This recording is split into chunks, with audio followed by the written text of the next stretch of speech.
சொந்த பூமி கேரளத்தில் பகுதி 37. நம்ம கொடுங்கல்லூர் கண்ணகி ஆலயத்தை பற்றி மிக விரிவாக பார்த்தோம். அந்த கண்ணகி கதை தமிழ்நாட்டையும் கேரளத்தையும் இணைப்பது.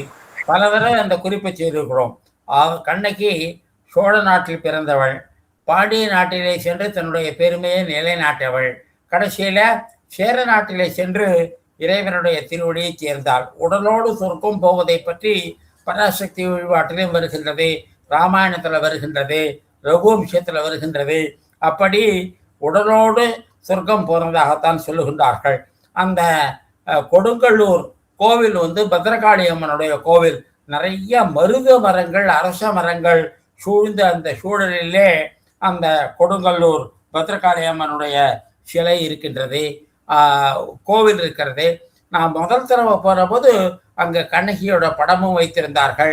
இப்போ அந்த கண்ணகியினுடைய படத்தை எடுத்து விட்டார்கள். இருந்தாலும் கூட சேரன் மன்னன்ட்ட சில மலைவாழ் மக்கள் நாங்கள் ஒரு பெண் உடம்போட சொர்க்கத்துக்கு போவதை நேரில் நாங்கள் பார்த்தோம் என்று அந்த பெண்ணை வர்ணித்திருக்கிறார்கள். இதை கேட்ட அந்த சேர மன்னன் தன்னுடைய ஆஸ்தான சிற்பிகளை கூப்பிட்டு கண்ணகிக்கு ஒரு சிலை வடிக்கும்படியாக சொன்னான். அப்பொழுது அந்த கதையை பக்கத்திலே இருந்து கேட்டுக்கொண்டிருந்த இளங்கோவடிகள் என்ற அந்த ராஜாவினுடைய தம்பி, அவர் ஒரு துறவியாக இருந்தார். அவர் சிலப்பதிகாரம் என்ற நூலை எழுதினார். அப்போ இமயத்திலிருந்து கல் கொண்டு அந்த சேர மன்னன் அந்த கண்ணகிக்கு எப்படி அந்த மலைவாழ் மக்கள் கண்ணகியத்தினுடைய உருவத் தோற்றத்தை வர்ணித்தார்களோ அப்படி அந்த கண்ணகிக்கு ஒரு சிலை எடுத்தார். அந்த சிலையினுடைய திறப்பு விழாவுக்குள்ள இந்த கண்ணகியினுடைய புகழ் இலங்கையினுடைய கிழக்கு பகுதியில தமிழ் மக்கள்கிட்டெல்லாம் பரவெடுத்து. அப்ப இலங்கையினுடைய ராஜா கஜபாகு என்பவர் அவர் தன்னுடைய சில சிற்பிகளோட இங்க வந்தாக்க அந்த கண்ணகியினுடைய சிலை திறப்பு விழாவில் அந்த கண்ணகியினுடைய கால் சிலம்பு உள்பட அந்த கல்லால் செய்த சிலை, அந்த கல்லினுடைய முகத்தோற்றம், இதையெல்லாம் பார்த்து தன்னுடைய ஆஸ்தான சிற்பிகள்கிட்ட சொல்லி கண்ணகிக்கு கிழக்கு இலங்கையில ஒரு நிறைய கோயில்கள் எடுத்தார். அதாவது யாழ்ப்பாணத்திலிருந்து கிட்டத்தட்ட கதிர்காமம் வரைன்னு வச்சுங்களேன், இந்த கிழக்கு கடற்கரையில முக்கியமா மட்டக்களப்பு மாநிலத்துல கண்ணகிக்கு நிறைய கோவில்கள் உண்டு. நம்ம ஊர் மாரியம்மன் முத்தாரம்மன் மாதிரி அங்க கண்ணகிக்கு கோவில் உண்டு. அந்த கண்ணகியை பத்தி நாட்டுப்புற பாடல்கள் உண்டு. ஈழத்தில் கண்ணகி வழிபாடு என்ற உலக தமிழராட்சி நிறுவனத்துல ரொம்ப பிரமாதமான ஒரு புத்தகம் போட்டிருக்காங்க. நான் அந்த கோயில்களெல்லாம் போய் பார்ப்பதற்கு ஒரு தூண்டுதல் என்னன்னாக்கா, கண்ணகியை பற்றி அந்த பழங்குடி மக்கள் பார்த்தாங்க. அந்த பார்த்ததை அந்த சேர ராஜா கிட்ட சொன்னாங்க. அந்த சேர ராஜா அதை ஒரு சிற்பமாக வடித்தார். அந்த சிற்பத்தை பார்த்த இலங்கை மன்னன் கயபாகு தன்னுடைய நாட்டில் வைத்தார். அப்போ கண்ணகியை நேரில் பார்த்தவர்களுடைய வர்ணனையினுடைய அடிப்படையில அந்த கண்ணகியினுடைய திருவுருவ சிலைகள் அமைந்திருக்கின்றன. அதனால நம்ம கண்ணகியை பத்தி the nearest we can get to கண்ணகிக்கு நம்ம எவ்வளவு நெருங்கி வர முடியும் என்று பல கோயில்களில் பார்த்து கண்ணகி எப்படி இருந்திருப்பார் என்பதையெல்லாம் பார்த்தோம். அப்புறம் தமிழ்ல பூம்புகார் அப்படின்னு ஒரு சினிமா விஜயகுமாரி, எஸ் ராஜேந்திரன் நடித்து கலைஞர் கருணாநிதி அவர்களுடைய கதை வசனத்தோட கே.பி. சுந்தராம்பாளம்பாள் கவுந்தியடிகளாக நடிக்க அந்த பூம்புகார் சினிமாவும் வந்தது. அதனால கண்ணகி என்பவள் அவ்வளோ ஒரு வைப்ரண்ட், ஒரு உயிருள்ள, ஒரு உயிர் துடிப்புள்ள ஒரு பெண் அப்படிங்கிறதுனால அந்த கண்ணகிக்கு கோயில் எழுதியிருக்காங்க. அந்த கொடுங்கல்லூர்ல இருக்கிற கண்ணகி ஆலயத்துக்கு சுவாமி விவேகானந்தர் வந்திருக்கிறார். மைசூர்ல இருந்து அந்த சேஷாதிரி ஐயர் அவருக்கு இந்த கொச்சினுக்கு ஒரு டிக்கெட் வாங்கி கொடுத்திருக்கார். அதில் ஏறி அங்க கொஞ்சம் தூரம் படகுல இந்த பத்ரகாளி அம்மன் கோவில் வாசல்ல சுவாமி விவேகானந்தர் உட்கார்ந்து இருக்கிறார் அந்த அரச மரத்தடியில. அப்ப அங்க இந்த கோவிலுக்கு அந்த கொடுங்கல்லூர் ராஜகுமாரிகள் சுவாமி விவேகானந்தரை பார்த்த உடனே இவர் தென்னிந்தியர் இல்லைன்னு தெரிஞ்சு போச்சு. அவற்றை சம்ஸ்கிருதத்துல நீங்க எந்த ஊரு, எங்க இருந்து வரீங்க அப்படின்னு கேட்டிருக்கிறார். இதை பார்த்த உடனே சுவாமி, இங்க இருக்கிற ராஜகுமாரிகள் ரொம்ப நல்லா சம்ஸ்கிருதம் பேசுறாங்க, அதனால இங்க ஒரு சம்ஸ்கிருத பாடசாலை ஆரம்பிக்க வேண்டும். அதுல பெண்களும் படிக்க வேண்டும் என்று சுவாமி விவேகானந்தர் சொல்லியிருக்கிறார். அதனால அந்த இடத்துல ஒரு சம்ஸ்கிருத பாடசாலை நடக்கின்றது.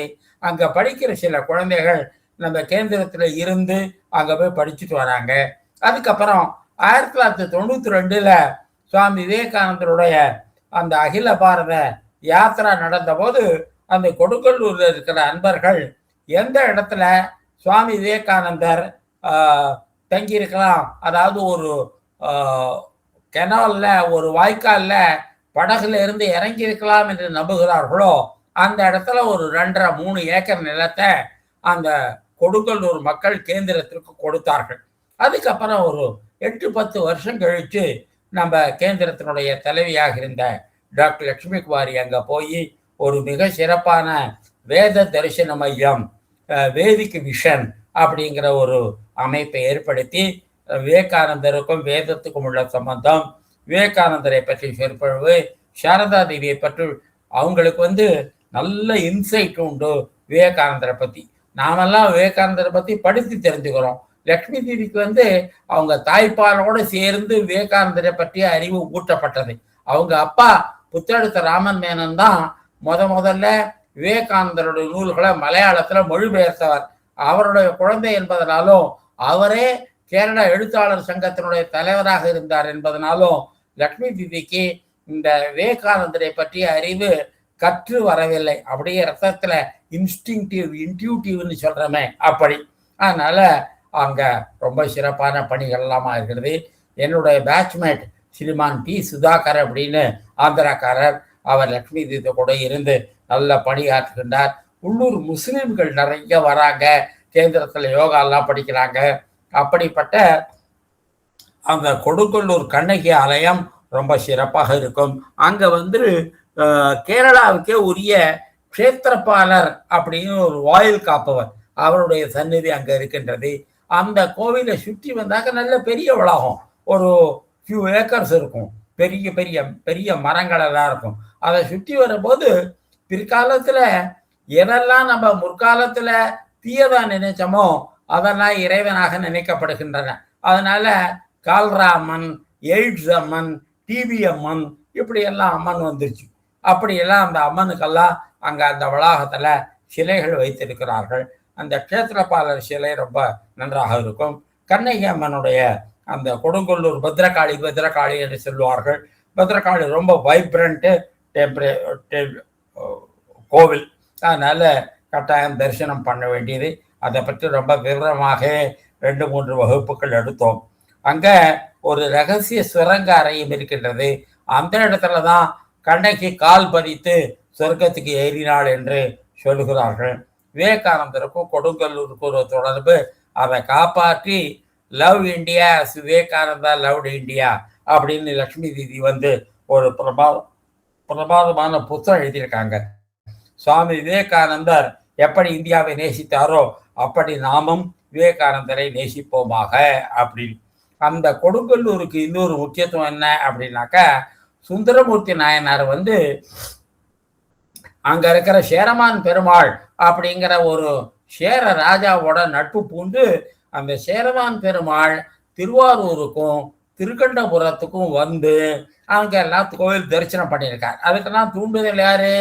திருவாரூர்ல பிறந்த சுந்தரமூர்த்தி நாயனார்கள் தான். அதுக்கப்புறம் அங்க பிறந்த ஆழ்வார், அந்த ஆழ்வாரும் அவர் கன்னியாகுமரி திருவாரூருக்கெல்லாம் திருக்கண்டபுரத்துக்கெல்லாம் பாடியிருக்கிறார். இப்படி இந்த ஆழ்வார்களும் அப்புறம் சுந்தரமூர்த்தி நாயனார், சேரமான் பெருமாள் நாயனார், அப்புறம் வேற ஒரு ஆழ்வார், சட்டுன்னு பேர் வர மாட்டேங்குது, அந்த ஆழ்வார், இவர்கள் எல்லோரும் அந்த பெருமை சேர்க்கிறார்கள்.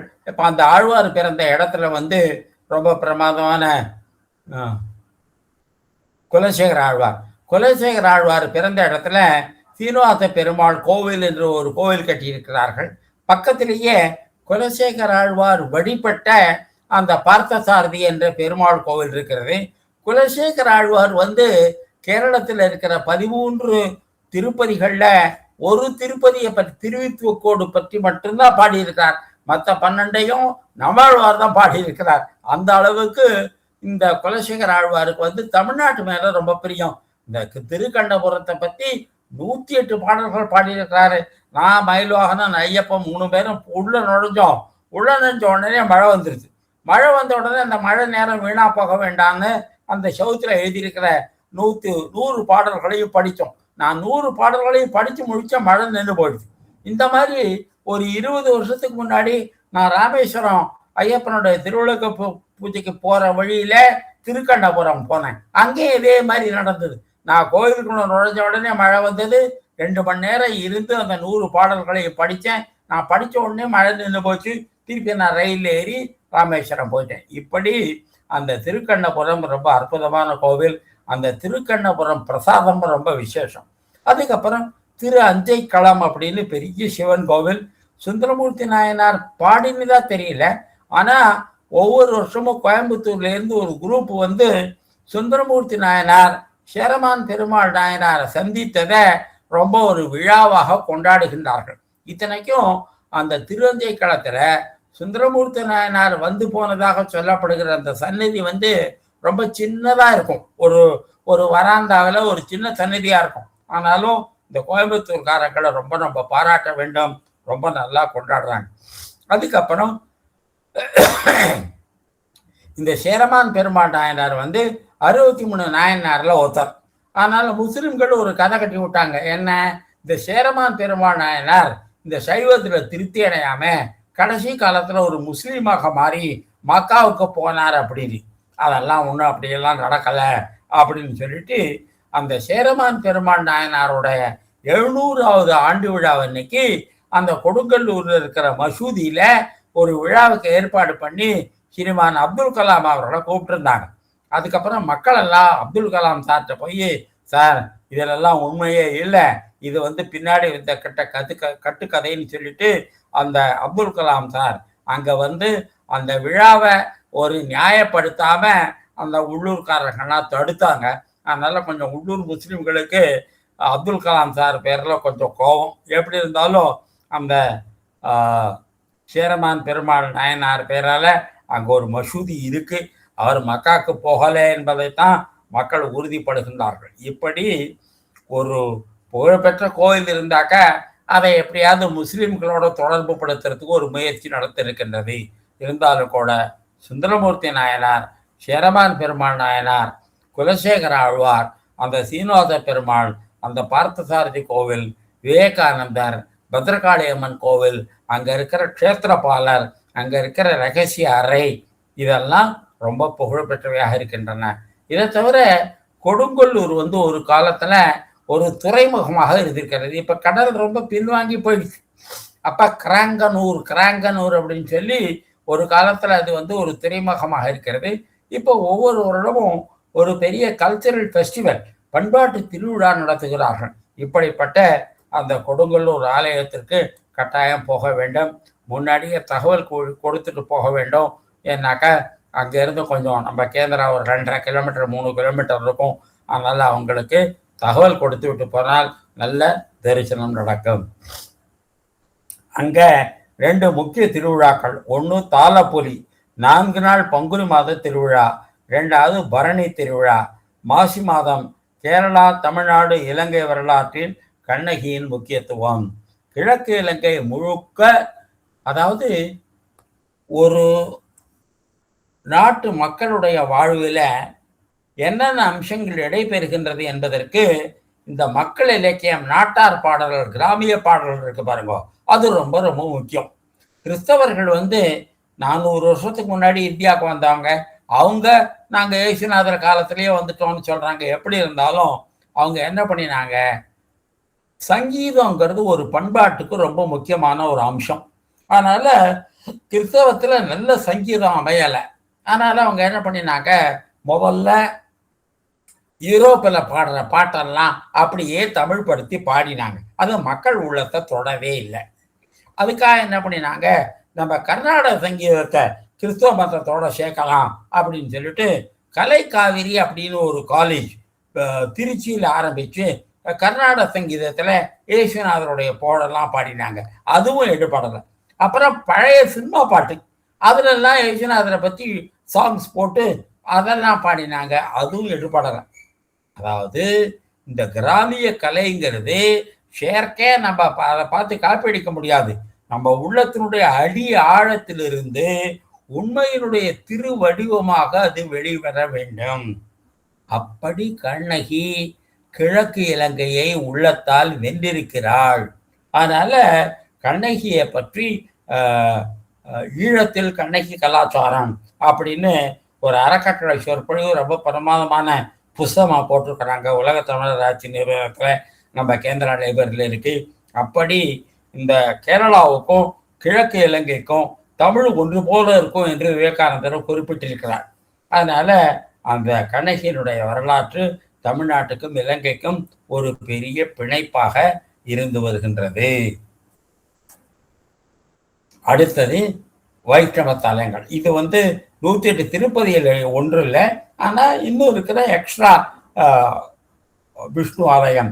இரிஞ்சாலக்குடா அருகில் உள்ள கூடல் மான்மியம் பரதன் ஆலயம். அப்ப ஏற்கனவே சொல்லியிருக்கேன், ராமர் பேரால, பரதன் பேரால, லட்சுமணன் பேரால, சத்ருகனன் பேரால அங்க 4 ஆலயங்கள் இருக்கு அந்த இரிஞ்சாலக்குடாக்கு பக்கத்துல. அதை நாளையும் ஒரே நாள்ல தரிசிப்பது ரொம்ப புண்ணியம் என்று பலர் அந்த யாத்திரை செய்கிறார்கள். என்ன ஸ்ரீமான் சுதாகர் அழைத்து கொண்டு போன போது நாளைக்கு ஒரு நாள்ல பார்க்க முடியல, கேந்திரத்துக்கு பக்கம் என்பதனால நான் ஒரு 2-3 நாள்ல ரொம்ப பொறுமையாக அந்த கோயில்களெல்லாம் பார்த்தேன். அனுமான் எங்கும் எப்போதும் அங்கு இருக்கின்றார். அதனால அனுமாருக்கு அங்க தனியா சிலை கிடையாது. கைமால் என்ற உள்ளூர் தலைவருக்கு கனவில் வந்த ராமர், லட்சுமணன், பரதன், சத்ருகன் சிலைகள் பற்றி கனவு வந்தது. இந்த மாதிரி கடல்ல இருந்து இந்த 4 பேரோட சிலை இருக்கிறது, அந்த சிலையை கொண்டு நீ நிலை நிறுத்து, பிரதிஷ்டை பண்ணு அப்படின்னு கைமால்ங்கிற உள்ளூர் தலைவருக்கு ஒரு ஜமீன்தார் மாதிரி 4 சிலைகள் கடற்கரையில் கிடைத்தன. ராமர் சிலை திருப்பிரியார் கோவிலில் வைக்கப்பட்டது. பரதன் சிலை கூடல மாணிக்கத்தில் நிறுவப்பட்டது. லக்ஷ்மணன் சிலை மூழிக்குளத்தில் வைக்கப்பட்டது. சத்ருகன் சிலை பாயமலில் வைக்கப்பட்டது. இப்படி இந்த 4 கோவில்களையும் ஒரே நாளில் பார்ப்பது ரொம்ப புண்ணியம் என்று உள்ளூர் மக்கள், குறிப்பாக இப்ப ராமநவமி வந்தது இல்லையா, அந்த சமயத்துல எப்ப பார்த்தாலும் அந்த 4 கோயில்களை இணைக்கிற அந்த சாலை ரொம்ப சுறுசுறுப்பாக இருக்கும். அப்ப கூடலமாணிக்கம், திருப்பிரியார், பாயம்மல், மூழிக்குளம், இந்த 4 ஊர்களையும் அந்த ராமர் கோவில் ரொம்ப நன்றாக இருக்கின்றது. அந்த கோவிலுக்கு வெளிப்பிரகாரமும் ரொம்ப நல்லா இருக்கும். 4 கோயில்களையும் ஒரே நாளில் தரிசிப்பது புண்ணியமாகும். இந்த மாதிரி கரூருக்கு பக்கத்துல ஐயர்மலைன்னு ஒரு ஊர், திருநாவுக்கரசர் தேவாரம் பாடுற தலம். அக்கறம் நக்கீரர் பாடிய திரு இங்கோய் மலை, அதுக்கு பக்கத்துல இன்னொரு ஊர். இந்த 3 கோவில்களையும் காலையில 1, மத்தியானம் 1, சாயங்காலம் 1 என்று பார்ப்பது ரொம்ப விசேஷம் என்று சொல்லுவாங்க. இதுக்கெல்லாம் ரொம்ப ஸ்பெஷல், உடம்பு ரொம்ப ஒத்துழைக்கணும். அப்பதான் இந்த 3 கோவில்களையும் ஒரே நாள்ல பார்க்க முடியும். அதை விட இந்த சிவாலய ஓட்டம் என்று கன்னியாகுமரியில 12 சிவாலயத்தை ஒரே நாள்ல பார்ப்பது இருக்க, அது இதை விட கஷ்டம். இதெல்லாம் மனுஷனுடைய உடல் சக்தியை வளர்ப்பதற்கு, உடலுடைய டாலரன்ஸ் லிமிட்டு, சகிப்புத்தன்மையை வளர்ப்பதற்கு மிக நல்ல முறையிலே ஒரு பயிற்சி கொடுக்கும். குலிபினி தலைமையில் முனிவர்கள் வேண்டி திருமாலை இங்கு நிரந்தரமாக இருக்க செய்வார்கள். அந்த மாதிரி சில கோயில்கள்ல திருமால் எப்போ இருப்பார். இது சென்னைக்கு வடக்க திரு நின்ற ஊர் அப்படின்னு ஒரு ஊர் இருக்கு, அங்க நிரந்தரமா திருமால் எப்பவுமே இருப்பார். அதனால மகாலட்சுமி எப்போ நித்தியவாசம் பண்ணுவார். பக்தவத்தல பெருமாள் என்ற பெயர். அதனால அந்த தொண்டை மண்டலத்துல நிறைய பேருக்கு பக்தவத்தலம்னு பேர் வைப்பாங்க. அந்த திரு நின்ற ஊர் ரொம்ப, எல்லா ஊரும் இருந்தாலும் சில ஊர்ல திருமாலும் மகாலட்சுமியும் நிரந்தரமாக வசிப்பார்கள் என்று நம்பிக்கை. திருமாலை இங்கு நிரந்தரமாக இருக்கை செய்தனர். பழங்காலத்தில் சாலக்குடி, குருமாலி ஆறுகள் சந்தித்த இடம் சங்கமம் என்று அழைக்கப்பட்டது. இக்கோவில் நதிகள் தடம் புரண்டு விட்டன. இப்ப அந்த சாலக்குடியில என்ன பண்ணிருக்காங்கன்னாக்க, கிறிஸ்தவர்கள் உணர்ச்சி வசப்பட்டு இறையருள் பெறுகின்ற ஒரு இடம் என்று சாலக்குடியில ஒரு கிறிஸ்டியன் அந்த அவேக்கனிங், அந்த விழிப்புணர்வை தருகின்ற இடம் என்று சாலக்குடி ரயில்வே ஸ்டேஷன்லயே போட்டிருப்பான். சாலக்குடியில அந்த கிறிஸ்தவர்களுடைய அந்த விழிப்புணர்வு மையத்திற்கு போக இங்கே இறங்கவும் அப்படின்னு போட்டிருப்பாங்க. அப்ப சாலக்குடி ஒரு ஃபேமஸ் ஆயிடுச்சு. குலத்தின் ரிஷி பெயரால் தீர்த்தம் இருக்கிறது. இக்கோயிலின் சிறப்புகள் பரதன் மட்டுமே இருப்பார், வேறு உபதேவதைகள் கிடையாது. சாதாரணமா ஒரு பெருமாள் கோவில் அப்படின்னு சொன்னாக்க அங்க முதலையாண்டார் இருப்பார், 12 ஆழ்வார்கள் இருப்பார், கருடன் இருப்பார். இப்படி அவங்களுக்கெல்லாம் கோவில் இருக்கும், அந்த உபதேவதைகளுக்கெல்லாம். இதெல்லாம் இல்லாம பரதன் மட்டும் பிரத்யட்சமாகவும் மற்றவங்கெல்லாம் கல்பனையாகவும் இருப்பார்கள். தாமரை, துளசி,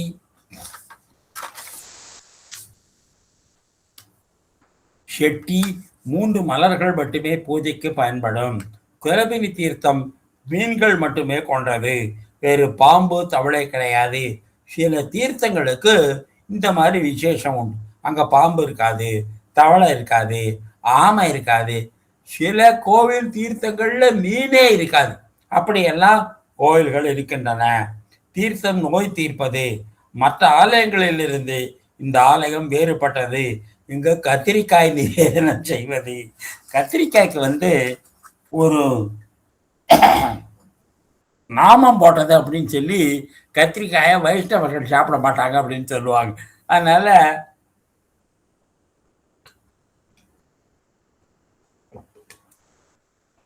பொதுவா சில காய்கறிகள் இந்தியன் ஆரிஜின் இல்லை. இந்தியன் ஆரிஜின் இல்லாத காய்கறிகளுக்கு சம்ஸ்கிருதத்துல பேர் இருக்காது. அதனால அதெல்லாம் நைவேத்தியம் பண்ண மாட்டாங்க. இது எந்த அளவுக்கு நம்ம பண்பாட்டில் ஊறி இருக்கு அப்படின்னா, கேந்திரத்துக்கு பக்கத்துல சில சமயக்காரங்க இருக்காங்க. அவங்க அவியல் பண்ற போது உருளைக்கிழங்கு எல்லாம் சேர்க்க மாட்டாங்க. 100க்கு 100 இந்தியாவில விளையிற காய்கறிகளை தான் சேர்ப்பாங்க. அந்த அளவுக்கு அவங்களுடைய பண்பாட்டில், அவங்களுடைய சமையல்ல இந்த வெளிநாட்டு காய்கறிகளை பயன்படுத்துவதில்லை. வெங்காயம்லாம் பேச்சே கிடையாது. ஆனா உருளைக்கிழங்கு கூட சேர்க்க மாட்டாங்க. அதில் இந்த கருணக்கிழங்கு, வாழைக்காய் இந்த மாதிரி பொருட்கள் தான் சேர்ப்பாங்களே தவிர உருளைக்கிழங்கெல்லாம் சேர்க்க மாட்டாங்க. அந்த அளவுக்கு இந்த வெளிநாட்டு காய்கறிகள், வெளிநாட்டு பூக்கள் இதெல்லாம் சாமிக்கு பயன்படுத்துவதில்லை என்று ஒரு வழக்கம் நம்ம பண்பாட்டில் ஊறி இருக்கின்றது. அதனால கத்திரிக்காய், வெங்காயம், முருங்கைக்காய், வெள்ளைப்பூண்டு இதெல்லாம் வெளிநாட்டில இருந்து வந்ததுன்னு சொல்லுவாங்க. இந்த கத்திரிக்காய் உலகம் முழுக்க பரவியதை பற்றிய ஒரு கதையே உண்டு. கத்திரிக்காயை யானைகள் விரும்பி சாப்பிடுமா. இந்த யானைகள் தான் 100 கிலோமீட்டர், 200 கிலோமீட்டர், 300 கிலோமீட்டர் கொண்டு போய் கத்திரிக்காய் பரப்புவதில் யானைகளின் பங்குன்னு ஒருத்தர் PhD பண்ணி ஆராய்ச்சி பண்ணியிருக்கார். அதனால அந்த கத்திரிக்காயை சாப்பிட்டுட்டு எங்கேயாவது போய் அந்த யானைகள் கழிவு போடுமா, மலம் கழிக்குமா. அந்த மலத்திலிருந்து கத்திரிக்காய் திரும்ப முளைக்குமா. இப்படி கத்திரிக்காயை ரொம்ப பரப்புவதில் யானைகளின் பங்கு அப்படின்னு ஒருத்தர் கட்டுரை எல்லாம் எழுதியிருக்கிறார். இப்படி அந்த கோவிலில் கத்திரிக்காய் நிவேதனம் செய்யப்படுகிறது.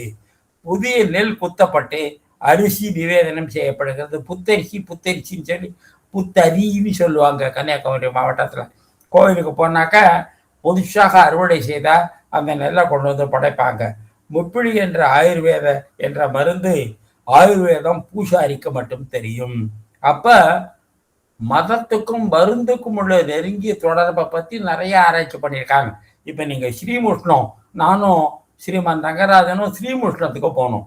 ஸ்ரீமுஷ்ணத்துல சில வகையான வயிறு, தோல் நோய்களுக்கு அங்க இந்த ஒரு வகையான கிழங்கு இருக்கு பாருங்க, அந்த கிழங்கை இடிச்சு அதனுடைய சலிச்சு, அந்த கோரக்கிழங்கை இடிச்சு சலிச்சு அதில் சர்க்கரை கலந்து அங்கே ஒரு பிரசாதமாக கொடுப்பாங்க. அங்கே வராக அவதாரம். இதை இன்னைக்கு சொல்வதில் பொருத்தம் இருக்கு. என்னன்னாக்கா இன்னைக்கு வராக ஜெயந்தி. அந்த வராக அவதாரம் எடுத்த நாள். அதனால அந்த ஸ்ரீமுஷ்ணத்தையும் நம்ம நினைச்சு பார்ப்போம். வராக அவதாரம் தானே பூமியை மண்ணிலிருந்து வெளியில கொண்டு வந்தது. அப்படிப்பட்ட இந்த வராக ஜெயந்திக்கு இந்த ஸ்ரீமுஷ்ணம் கோவிலை நினைப்பது ரொம்ப புண்ணியம். 11 நாள் வைகாதி உற்சவம் புகழ்பெற்றது. இக்கோவில் கொச்சி நாட்டில் இருந்தாலும் திருவனந்தபுரம் ராஜாவுக்கு இங்கு சிறப்பு வழிபாட்டு உண்டு. இந்த மாதிரி எல்லைகளை தாண்டி ஒரு கோவில்ல இன்னொரு ஏரியாவினுடைய ஒரு மடாதிபதிக்கோ ஒரு ராஜாவுக்கோ அதிகாரம் கொடுப்பதுங்கிறது ரொம்ப எக்ஸ்ட்ராடினரி. அந்த மாதிரி நீங்க திருப்பாதிரி புலியூர் போனீங்கன்னாக்கா அது கோவில் திருவாவடுதுறை ஆதீனத்தை சேர்ந்தது. அங்க தர்மபுரம் ஆதீனத்துக்கு ஒரு சிறப்பு அதிகாரம் உண்டு. இதெல்லாம் ரொம்ப அவங்க கொடுத்து வாங்குற அந்த பண்பாட்டை காட்டுகின்றது. திருப்பிரியார் ராமர் கோவில். இங்கு ராமருடன் சீதேவியும் பூதேவியும் கோயில் கொண்டிருக்கிறார். ராமர் ஏகபத்தி நிவரணக்காரர். அவருக்கு இந்த ஸ்ரீதேவி பூதேவியோட சன்னதி அமைவது ரொம்ப ரேர். அவ்வளோ எல்லா இடத்துலையும் அப்படி இருக்க மாட்டாங்க. ராமர்னா சீதா தேவி இப்பிறவியில் இனி ஒரு மாதரை சிந்தையாலும் தொடையேன் அப்படின்னு ராமர் அனுமார்ட்ட சொல்லி அனுப்புறார். அப்படிப்பட்ட ராமருக்கு 2 மனைவியோட சன்னதி அமைந்திருப்பது ரொம்ப ரேர். வில்வமங்கலம் சாமியார் உருவங்களை நிலைநிறுத்தினார். இந்த திருவனந்தபுரத்திலிருந்து குருவாயூர் வழியா இந்த திருப்பெரியார் வரை பல கோவில்கள்ல வில்வமங்கலம் சாமியார் தான் அந்த கோவிலுடைய வழிபாட்டின் நெறிகளை எல்லாம் முறைப்படுத்தினார் அப்படின்னு இருக்கு. பல வருஷங்கள் அங்க வழிபாடு நின்று போயிருக்கு. அந்நியர்களுடைய ஆதிக்கத்தினால, உள்ளூர் மக்களுடைய அலட்சியத்தினால எப்படி இருந்தாலும் இந்த வில்வமங்கலம் சாமியார் தான் அதையெல்லாம் திருப்ப அந்த வழிபாட்டை நிலைநிறுத்தினார். திருமால் ஆலயமாயினும் தட்சிணாமூர்த்தி இங்கு காணப்படுகிறார். ஏற்கனவே சொல்லியிருக்கிறேன். கேரளா கோவில்கள் எல்லாம் இந்த சைவ வைஷ்ணவ வேறுபாடு கிடையாது. பிள்ளையார் எல்லா கோயிலும் இருப்பார், சாஸ்தா எல்லா கோயிலும் இருப்பார், தட்சிணாமூர்த்தி சில கோயிலையாவது இருப்பார், சிவன் பல கோயில்கள்ல இருப்பார். இப்படி இந்த சிவ வைஷ்ணவ வேறுபாடு என்பது கேரளா கோயில்கள்ல கிடையாது. ராமனின் கையில் இருக்கும் மாலை பிரம்மா விஷ்ணு சிவனை குறிக்கும் என்பார்கள். இந்த மாதிரி பிரம்மா விஷ்ணு சிவன் 3 பேரும் ஒரே உருவத்துல இருப்பதுதான் இந்த சுச்சீந்திரத்தில் இருக்கிற தானு மாலயன். தானு அப்படின்னா சிவன், மால் என்றால் விஷ்ணு, அயன் என்றால் பிரம்மா. இந்த 3 பேருக்கும் ஒரே உருவத்துல இருக்கின்றது. இதை தவிர அந்த கோயிலே திருமாலுக்கு தனியா சன்னதி இருக்கு. இப்படி அந்த சில புகழ்பெற்ற கோயில்கள்ல அங்க பிரம்மா விஷ்ணு சிவன் ஒவ்வொரும் ஓர் உருவமாக வந்ததாக வழிபடுகின்றோம். அனுமார் உருவம் இல்லாமல் இங்கு இருக்கின்றார். ஏற்கனவே பார்த்தோம். அனுமாருக்கு சிலை இல்லாட்டாலும் அவரை எத்தனை உருநாத கீர்த்தனம், பத்திர காஞ்சலிம், பாஷ்பவாரி பரிபூர்ணலோச்சனம், மாருதிம் நமத ராட்சசாந்தகம். அதனால அவர் கூப்பிடாமே வந்துருவார். அதனால இந்த அனுமாருக்கு வெத்தலைப்பாக்கு வச்சு அழைக்கணும்னு கட்டாயம் என்ன கிடையாது. ராமருடைய புகழ பாடினாலே போரும், அந்த இடத்துக்கு அனுமார் வந்து விடுவார். இந்த ராமர் உருவத்தை தூக்கிய போது திப்பு சுல்தான் இந்த ராமர் உருவத்தை தாக்கிய போது அதிலிருந்து ரத்தம் வழிந்தது. இதை பார்த்த உடனே திப்பு சுல்தான் ரொம்ப இது ஒரு உயிர் துடிப்புள்ள கோவில் என்று விட்டுட்டு ஓடிப்பட்டார். திப்பு சுல்தான் இப்ப என்னோட அன்பர் திப்பு சுல்தானுடைய ஆட்சியை பத்தி எல்லாம் ஒரு புத்தகமே கொடுத்தார். எப்படி அவர் மேற்கு கேரளாவில் பல கோயில்களை அடிச்சு ஒடிச்சு அந்த மாதிரி துவம்சம் பண்ணியிருக்காரு. அந்த கோயிலுக்கு கொடுக்க வேண்டிய அந்த குத்தகை பணத்தெல்லாம் நிறுத்தி இருக்கிறாரு. பல 10 வருடங்கள் அந்த கோயிலுக்கு வருமானமே இல்லாம கோயிலுடைய வழிபாடெல்லாம் ரொம்ப நொடிச்சு போக செஞ்சிருக்கிறாரு. அப்பெல்லாம் உள்ளூர் மக்கள் ஒரு உயிர் துடிப்புடன் செயல்பட்டு அந்த கோயில வழிபாட்டை திரும்பவும் நிலைநிறுத்தி இருக்கிறார்கள். நடுத்தர மண்டபத்தில் 24 மரச்சிற்ப பேடை அமைந்துள்ளது. ராமாயண சிற்பங்கள் புகழ்பெற்றவை. ராமாயணம் கேரளா கோயில்கள்ல அந்த மர சிற்பங்கள் அமைந்திருக்கிற மாதிரி உலகத்துல வேற எங்கேயுமே அமையாது. இருக்கு, பட்டடைக்கல் அப்படின்னு இருக்கு. அதுல கற்சிற்பங்கள் பேனல்ஸ் ரொம்ப விசேஷம். பேனல் அப்படின்னு என்னன்னாக்கா ஒரு 108 சிற்ப மேடைகள் இருக்கும். ஒவ்வொன்றும் ராமாயணத்தினுடைய ஒரு காட்சியை சித்தரிக்கும். அப்படி 108ல முழு ராமாயணமா செஞ்சிருப்பாங்க. அதெல்லாம் கல்லுல செஞ்சது. கல்லுக்கு ரொம்ப ஆயுஸ் ஜாஸ்தி. ஆனா மரத்தால செஞ்சு கோவில்ல வச்சு சொல்லியிருக்கேன். இந்த தக்கலை பெருமா கோவில், அப்படி தக்கலை ராமர் கோவில்னு ஒன்று இருக்கு. நம்ம தக்கலை பத்மநாபபுரம் ஆலய அந்த அரண்மனையில இருந்து கொஞ்சம் தள்ளி இருக்கு. அதை பார்த்தா அந்த மரச்சிற்பங்கள் அவ்வளோ அற்புதமாக இருக்கும். இந்த ராமாயண தரிசனம் கண்காட்சி அமைத்த போது இந்த கபந்தன் எப்படி இருப்பான் அப்படிங்கிறதுக்கு அதுல இருந்து தான் எங்களுக்கு இன்ஸ்பிரேஷன் கிடைச்சது. அப்படி இந்த மரச்சிற்பங்கள் கேரளாவில் ரொம்ப புகழ்பெற்றவை. ஐயப்பன் சிலை நகர்ந்து ராமர் சிலைக்கு இடம் கொடுத்தது. ஏற்கனவே நம்ம குருவாயூரை பத்தி படிக்கிற போது அங்க சிவன் சிலை கொஞ்சம் நகர்ந்து போய் குருவாயூரப்பனுக்கு இடம் கொடுத்தது அப்படின்னு. அதனால நம்ம காட்ஸ் எல்லாம் வர்ச்சுவலி அண்ட் லிட்டரலி அகாமடேட்டிவ். மற்ற சாமியர்கள்லாம் இடம் கொடுத்து அவர்களையும் ஏற்றுக்கொள்வார்கள். கூத்து என்ற ஒரு நடிகர் நாடகம் புகழ்பெற்றது. இங்க கூத்து, அந்த கூத்தாட்டம் அதெல்லாம் ரொம்ப புகழ்பெற்ற ஆட்டங்கள். ஹனுமார் சீதைக்கு போதனம் கொடுத்த காட்சி சிறப்பாக கூத்து நாடகத்தில் சித்தரிக்கப்படுகிறது. இதுக்கெல்லாம் அந்த ஜமோரின் ராஜா ரொம்ப உதவி செஞ்சிருக்கார்.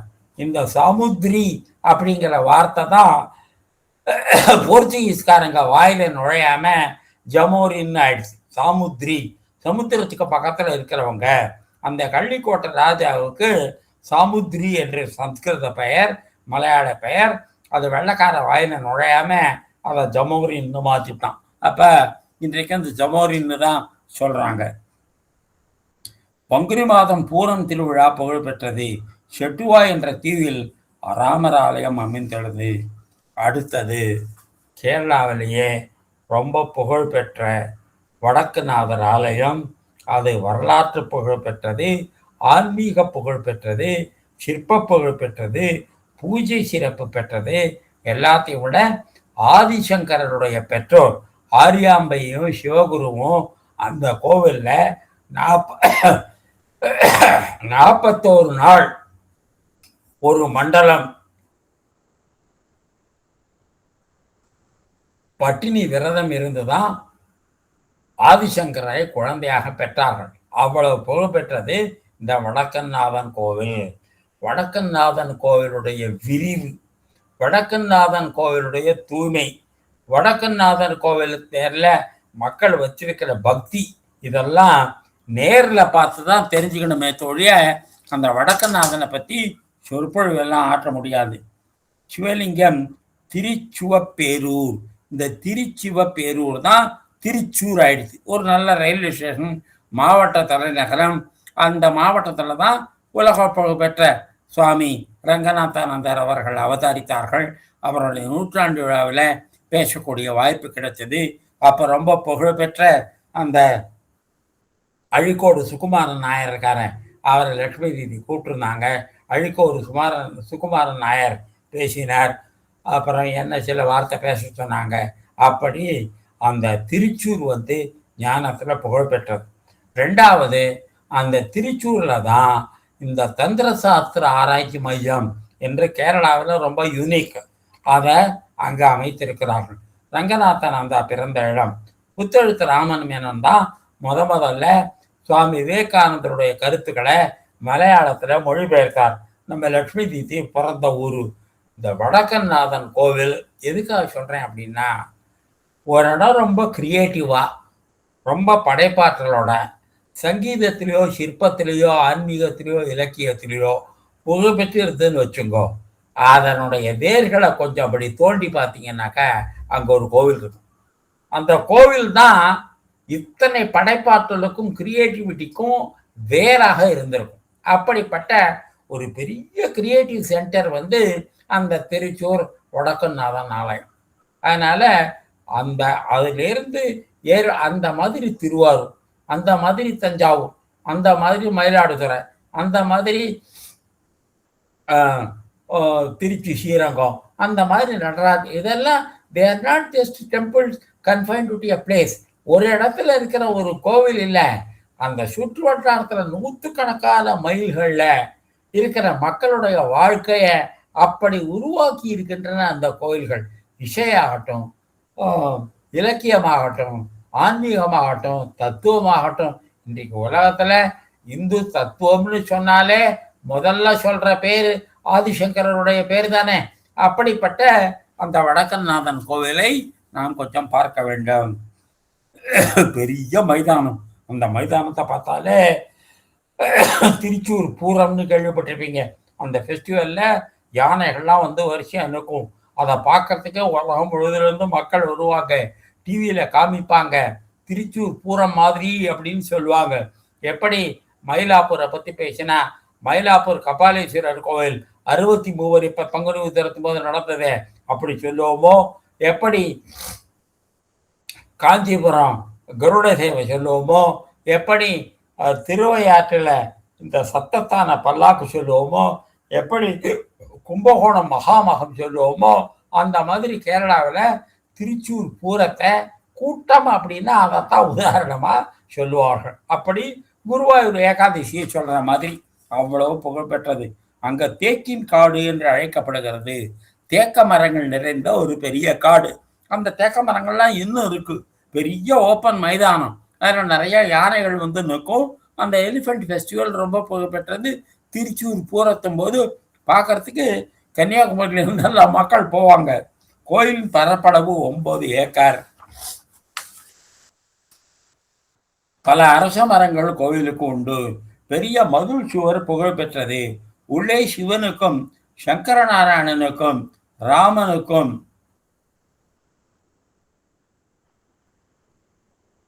தனித்தனி கோவில்கள் உண்டு. வட்ட வடிவத்திலான 2 மாடி கோவில்கள் உண்டு. இந்த திருச்சூர் அந்த மாதிரி பல கேரளா கோயில்களில் பார்த்தீங்கன்னாக்கா அந்த கஜபிருஷ்ட அமைப்புன்னு சொல்லுவாங்க. யானையினுடைய பின்புறம் போன்ற அமைப்பு இருக்கும். நம்பூர் மாதிரி சதுர அமைப்பு இருக்காது, நீள் சதுர அமைப்பு இருக்காது, அரை வட்ட அமைப்பு இருக்கும். அதுக்கு கஜபிருஷ்டம் அப்படின்னு பேரு. யானையினுடைய பின்பகுதி அப்படின்னு பேரு. அப்படிதான் கேரளாவுடைய கோயில்கள் எல்லாம் வட்ட வடிவமாகவும் அரை வட்ட வடிவமாகவும் அமைந்திருக்கும். பரசுராமர் கட்டிய கோவில். பார்வதி சன்னதி உண்டு. பசுனை அபிஷேகத்திற்கு பயன்படும். இந்த திருச்சூர் கோயிலில் என்ன பண்ணுவாங்கன்னாக்கா, வர மக்கள் எல்லாம் நெய் அபிஷேகம். வடக்குநாதனுக்கு ஒரு மலை மாதிரி அந்த நெய் குவிஞ்சிருக்கும். சிவனே தெரிய மாட்டார், அந்த அளவுக்கு நெய் மலை குவிந்திருக்கும். அந்த நெய் மலையில எறும்பு மொக்காது, ஈ மொக்காது, காக்கா உக்காராது. அதையே மருந்தாக எடுத்துக்கொண்டு போவார்கள். அந்த மாதிரி ஒரு பெருமை வந்து நம்ம நாங்குநேரி பெருமாளுக்கு உண்டு. அங்க நாங்குநேரி பெருமாளுக்கு என்ன பண்ணுவாங்க, கோட்டைன்னு சொல்லுவாங்க. கோட்டைன்னா கிட்டத்தட்ட ஒரு 45-50 கிலோ இருக்கும். அப்படி அந்த கோட்டையாக அந்த நல்லெண்ணெய் எள்ளு எண்ணெயை அபிஷேகம் பண்ணுவாங்க. அந்த அபிஷேகம் போய் ஒரு கிணத்துல சேரும். அந்த கிணத்து எண்ணெயை மருந்தாக பயன்படுத்துவார்கள். இப்படி அந்த நாங்குநேரி மாதிரி இந்த திருச்சூர் வடக்கநாதன் நெய் அபிஷேகமும் பெற்றது. அந்த மாதிரி திருவையாறுக்கு பக்கத்துல திருநெய்த்தானம் அப்படின்னு ஒரு ஊர். அந்த சப்தஸ்தான பல்லாக்குன்னு சொல்றமே, அதுல 7 ஊர்ல ஒரு ஊர் தேவார பாடல் பெற்றதும்.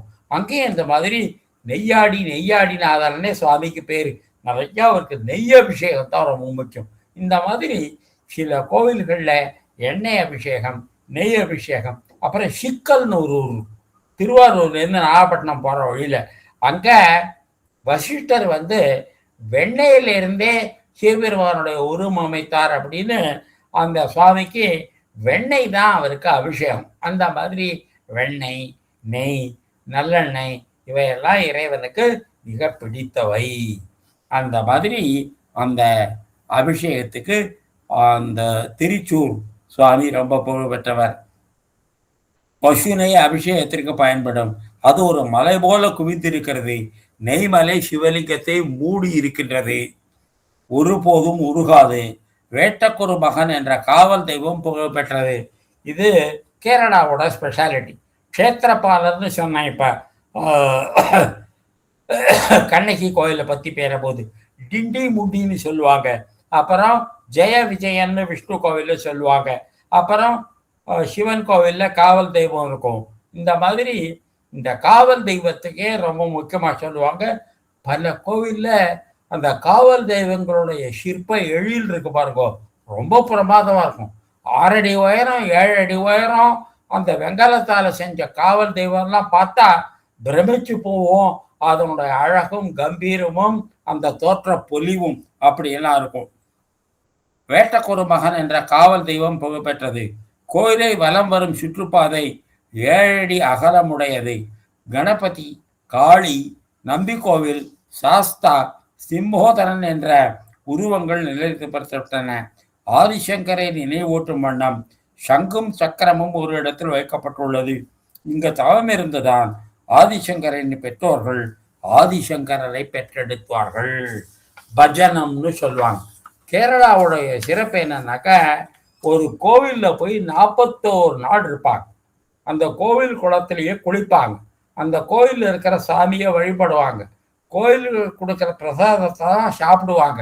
அப்படி 41 நாள் இருக்கிற கோவில்ல ஒன்று இந்த குருவாயூர். அந்த மாதிரி இந்த வடக்கநாதன், இங்கே ஆரியாம்பையும் சிவகுருவும் இங்கே 41 நாள் பஜனம்னு சொல்லுவாங்க. அந்த பஜனம் இருந்து ஆதிசங்கரரை குழந்தையாக பெற்றெடுத்தார்கள்.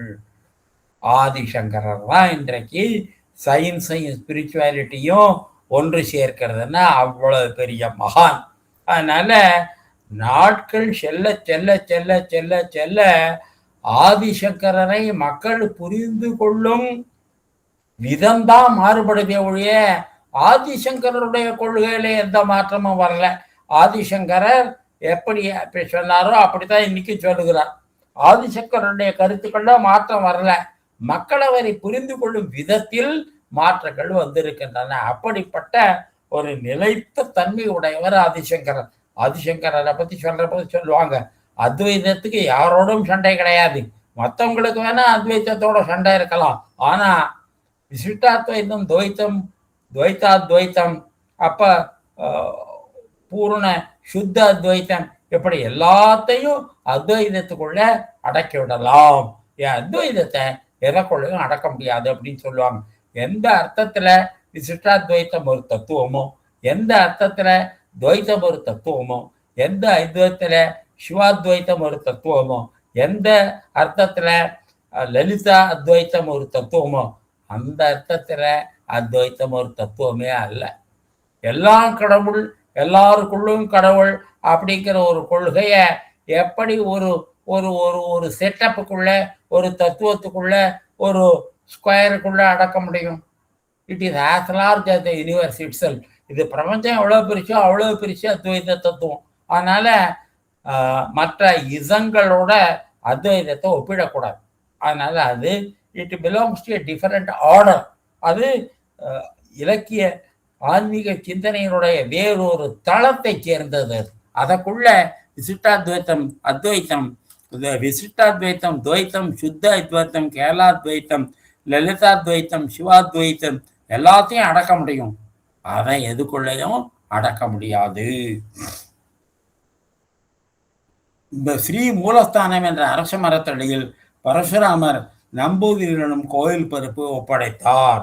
அதனால இந்த மேற்கு தென்மேற்கு கேரளாவில் நம்பூதிரிகளுடைய செல்வாக்கு ரொம்ப ஜாஸ்தி.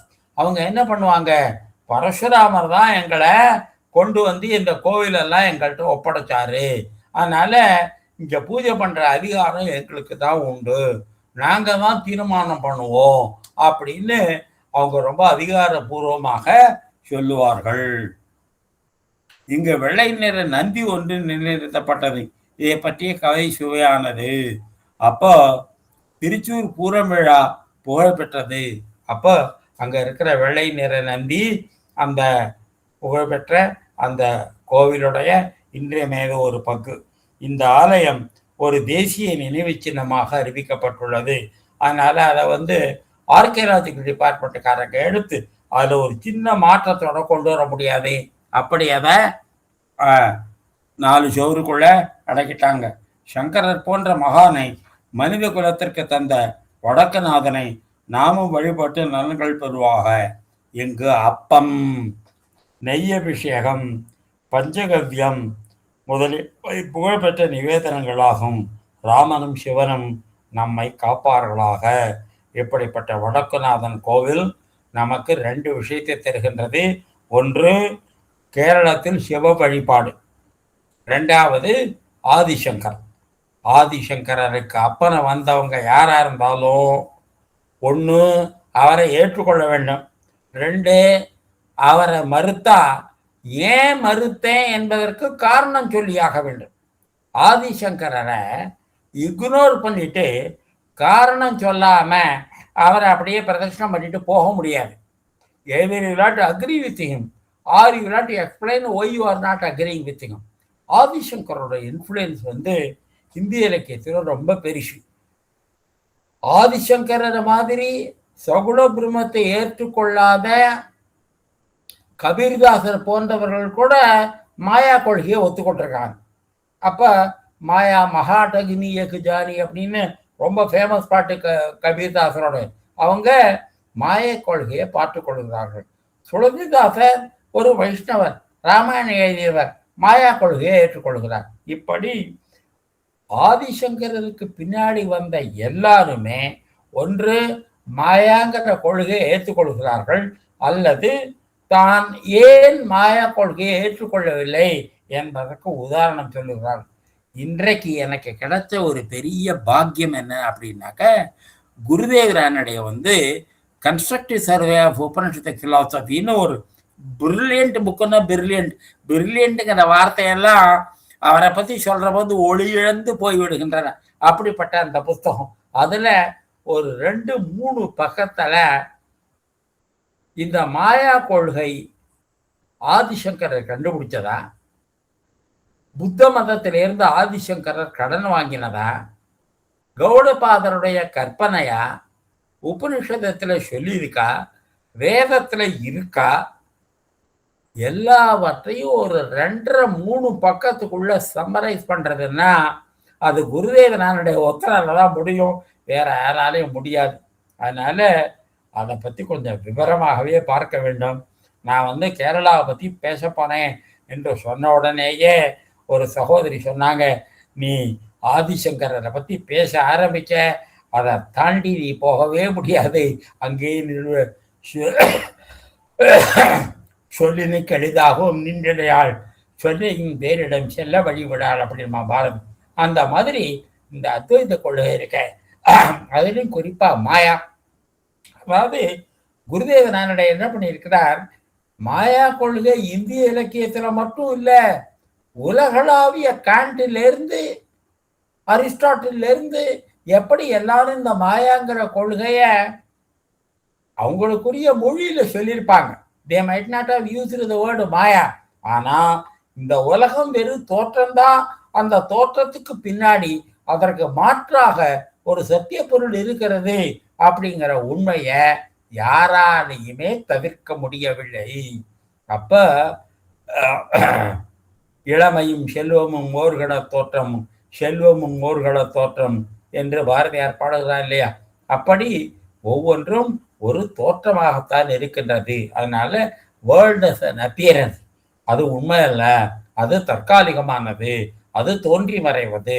இந்த ஆதிசங்கரருடைய தத்துவம், அவருடைய வாழ்க்கை வரலாறு, இதெல்லாம் இந்த ஆதிசங்கரர் தனக்கு எல்லாம் தெரியும் என்று காட்டுவதற்காக கொஞ்ச நாளைக்கு இன்னொரு ராஜாவோடைய உடம்புல பூந்து அவர் காமசாஸ்திரங்கள்லாம் படித்தார். இதெல்லாம் கப்சா, இதெல்லாம் நான் ஒத்துக்கிறதில்ல. ஆதிசங்கரர் ஒரு ஆம்னிசைண்ட், ஆத்மாவை அறிந்தவனுக்கு எல்லா கலைகளும் கற்காமலே வரும்னு வேதம் சொல்றது உண்மையா இருந்தா, ஆதிசங்கரர் இன்னொரு மனிதரை இந்த கூடு விட்டு கூடு பாயிருந்தெல்லாம் பாமர மக்களை கொஞ்சம் கிச்சு கிச்சு மூட்டுறதுக்காக எழுதின கற்பனை, அதனால நான் ஒத்துக்கிறது. ரெண்டாவது, ஆதிசங்கரருடைய காலம், காஞ்சி சங்கர மடத்திலையும் பூரி ஜெகநாதர் மடத்திலையும் ஆதிசங்கரர் கிமு 528 கிமு 494 அது வரலாம் உள்ளவர் அப்படிங்கிறதுக்கு ஒவ்வொரு மடாதிபதியினுடைய ஆட்சி காலத்தையும் குறிப்பிட்டிருக்கிறாங்க.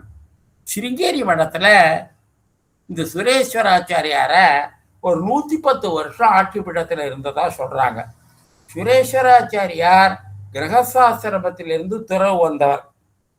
அவரை ஆதிசங்கரன் மீட் பண்ணி ஜெயிச்ச போது சுரேஸ்வராச்சாரியார் ரொம்ப புகழ்பெற்ற வெல் எஸ்டாப்ளிஷ்டா இருந்தார். அதனால he should be at least middle age, 40 வயசாவது இருக்கணும். அதுக்கப்புறம் 110 வயசு அப்படின்னா அவர் 150 வருஷம் இருந்தார் அப்படின்னு. அது ஒண்ணு. ரெண்டாவது, ஆதிசங்கரர் ஒரு வியாழக்கிழமையில பிறந்தார் என்று குறிப்புகள் வருகிறது. இப்ப ஆதிசங்கரரை பத்தி பலர் சொல்லுகின்ற குறிப்புகளை பார்த்தா அந்த ஆதிசங்கரர் குறித்தது வரல. ரெண்டாவது, தேவி அபராதமான க்ஷமாபன ஸ்தோத்திரம்னு ஒரு ஸ்தோத்திரம். அந்த ஸ்தோத்திரத்துல அது ஆதிசங்கரை எழுதினதா சொல்லுவாங்க. அதுல நான் 84 வயசாச்சு எனக்கு அப்படின்னு வருது. அதுவும் இந்த 32 வயசுக்கிறதோட ஒத்து வரல. இப்படி நம்ம 2 ஆதிசங்கரரை பத்தி பேசுறோம். அதனால அபினவ சங்கரர் அப்படின்னு ஒருத்தர் இந்த 788 to 804 இருக்க அந்த 32 வருஷம், அதுல ஒருத்தர் 720, 688 to 720 அதுல ஒருத்தர் வாழ்ந்திருக்கலாம் அப்படின்னு சொல்றாங்க. அதனால we may be talking about 2 ஆதிசங்கரஸ். ஆனா பூரி ஜெகநாதர், இதுக்காகவே நான் பூரி மடத்துக்கு போனேன்.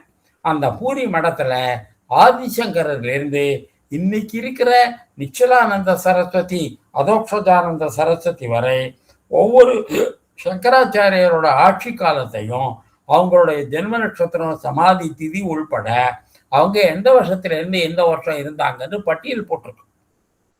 அந்த மாதிரி காஞ்சி மடத்திலையும் நான் ஒரு தடவை குரு பூர்ணிமா அன்னைக்கு காஞ்சி மடத்துல இருந்தேன். இப்ப இருக்கிற சுவாமிகள் 71வது பட்டம். இந்த 71 பேருடைய அவங்களுடைய நட்சத்திரத்தையும் அவங்களுடைய ஆட்சி காலத்தையும் சொல்லி ஒரு எலுமிச்சம்பழத்தை ஆவாகனம் பண்ணி பூஜை நடக்குது. இதெல்லாம் பார்க்கிற போது நம்ம 2 ஆதிசங்கரரை பற்றி பேசுறோம். ஒரு ஆதிசங்கரர் இந்த வித்யாரண்யர் எழுதின சங்கர விஜயத்துல வர மாதிரி 688, 788 to 820 ஒருத்தர். இன்னொருத்தர் கிமு 5வது நூற்றாண்டு. இந்த 2 ஆதிசங்கரை பற்றி பேசுறோம். அதனால ஏஜ் ஆஃப் ஆதிசங்கரா என்பதே ஒரு மிகப்பெரிய டாபிக். இதை பற்றி காஞ்சி பெரியவர் பேசின பேச்சு அபவுட் 800 பேஜஸ் வந்திருக்கு. அப்புறம் காஞ்சி மடத்திலிருந்து 4 பெரியவர்கள் தனித்தனியா புத்தகம் போட்டிருக்கிறாங்க. இதை தவிர மிஸ்ரான்னு ஒரு தனி இண்டிபெண்ட் ஆராய்ச்சியாளர், அவர் எந்த மடத்தையும் சேர்ந்தவர் இல்லை. அவர் தனியா ஆராய்ச்சி பண்ணி ஆதிசங்கரோடைய ஏஜ் கிமு 5ஆம் நூற்றாண்டு தான் அப்படின்னு சொல்லியிருக்கார். ஆனா கிராவிட்டிக்கு ஏஜ் உண்டா? அமிர்தத்துக்கு ஏஜ் உண்டா? சிவபெருமானுக்கு ஏஜ் உண்டா? அழகுக்கு ஏஜ் உண்டா? குழந்தைக்கு ஏஜ் உண்டா? ஒரு குழந்தையோட அழகு இந்த வருஷத்துல தோன்றி இந்த வருஷத்துல பிறந்ததுன்னு சொல்லுவோமா? ஒன்று தாயினுடைய கருணைக்கு ஏதாவது வயசு உண்டா? அதனால ஆதிசங்கரர் போன்றவரெல்லாம் காலத்தை கடந்தவர். அவர் எந்த காலத்துல வாழ்ந்தா நமக்கு என்ன? அவருடைய அற்புதமான கருத்துக்கள் நமக்கு இனிமை கூட்டுகின்ற. சில இடத்துல ஆதிசங்கரருடைய நூல்களை படிச்சா என்ன ஜீனியஸ், என்ன ஜீனியஸ். அதாவது சாந்தோக்கிய உபநிஷத்திலையும் கௌஷிதக உபநிஷத்திலையும் மரணத்திற்கு பிறகு ஆத்மா எப்படி பிரம்மத்தை சென்று அடைகிறதுன்னு 2 ஸ்டேட்மெண்ட் கொடுத்துருக்காங்க. இந்த 2க்கும் வித்தியாசம் இருக்கும். அந்த 2ஐயும் ரிகன்சைல் பண்ணி 2ஐயும் ஒருங்கிணைத்து ஆதிசங்கரர் பிரம்மசூத்திர பாஷ்யத்துல எழுதியிருக்காரு பாருங்க. ஆதிசங்கரர் மாதிரி ஒரு மகான் தான் இதெல்லாம் எழுத முடியும். அதனால அடுத்த வாரத்திலிருந்து கொஞ்சம் குலசேகர ஆழ்வார், கொஞ்சம் ஆதிசங்கரர், இன்னும் கொஞ்சம் கேரளத்தினுடைய மற்ற ஆசிரியர்கள். ஏன்னா ஆதிசங்கருடைய பிலாசபி கொஞ்சம் டஃப்பாக இருக்கும். அதுலேயும் மாயையை பற்றிய சிந்தனைகள்லாம் கொஞ்சம் ஜீரணமாகறதுக்கே ரொம்ப கஷ்டமாக இருக்கும். அதனால அதை கொஞ்சம் குலசேகர ஆழ்வார், மண்ணு புகழ் கௌசலைதன், மணிவாயில் வாய்த்தவர் இருக்கார, அந்த குலசேகர ஆழ்வாருடைய பாடல்கள்லாம் அவ்வளோ அற்புதமாக இருக்கும். அதை கொஞ்சம், அப்புறம் கேரளத்தில் இருக்கிற மற்ற ஆலயங்கள் கொஞ்சம் சேர்த்து ஒரு அவியலாக அடுத்த வாரத்திலேருந்து பார்ப்போம். மாமாஜிக்கு அஞ்சலி செலுத்தி அந்த திருச்சிவப்பேரூர் அந்த சிவாலயத்திற்கு நமஸ்காரம் பண்ணி அங்கே இருக்கிற நெய்யாடிநாதரை போற்றி இந்த வாரத்திற்கு விடைபெறுவோம். ஸ்ரீராமகிருஷ்ணனுடைய ஆசி எல்லோருக்கும் கிடைக்க வேண்டும். ஸ்ரீராமகிருஷ்ணன்.